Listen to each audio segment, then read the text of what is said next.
Programang ito ay rated SPG. Striktong patnubay at gabay ng magulang ang kailangan. Maaaring may masiselang tema, lengguwahe, karahasan, sexual, horror o droga na hindi angkop sa mga bata.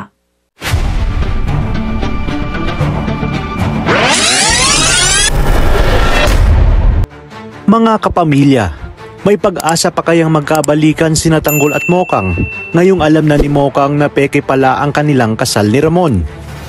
Di na nga umubra ang pagmamatigas ni Marsing at Nita matapos silang ipakaladkad palabas ng mansyon sa mga tauhan ni Ramon.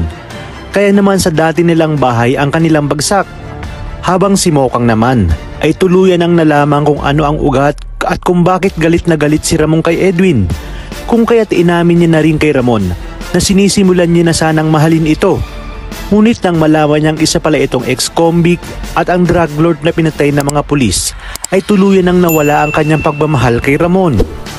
Halos maulol naman si Ramon dahil sa kanyang mga narinig kay Mokang. At tama nga ang sinabi ni Olga kay David na habang tinatanggihan si Ramon ay mas lalo itong naghahabol at nagiging asong parang ulol. Kaya naman nagawa nitong ikulong si Mokang dahil alam niya nga sa sarili niya na si Mokang lang ang babaeng minahal niya at paniguradong makakapatay nga siya pag may nagtangkang agawin si Mokang sa kanya. Sa kabilang banda, halos maglupasay naman sa tuwa si Olga dahil sa kanyang mga nakita kung saan pinalayas na ni Ramon ang mga tinik sa kanyang lalamunan at hadlang sa kanilang mga plano ni David.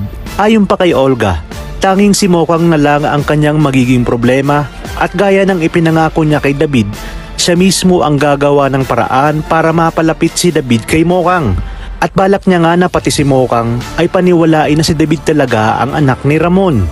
Matatandaan nga nating walang ibang nakakaalam sa tunay na pagkatao ni Tanggol dahil itinago nga ito ni Rigor na bunga si Tanggol ng panggagahasa noon kay Marites dahil nga sa kahihiyan at tanging si Mando lang ang nakakaalam bukod kina Tendeng at Noy.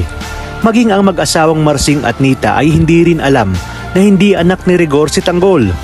Ngunit noon pa man ay may hinala na nga sila na marahil si Tanggol ang bunga ng panggagahasa noong kay Marites dahil ibang-iba nga ang turing ni Rigor kay Tanggol. At ngayong alam na ni Mokang ang tunay na pagkatao ni Ramon, dito na rin kaya malalaman ni Marsing at Nita na si Ramon pala ang siyang napatay noon ni Rigor at ang gumahasa kay Marites. Panibagong kasinungalingan nga ang gagawin ni Olga upang paniwalain si Mokang.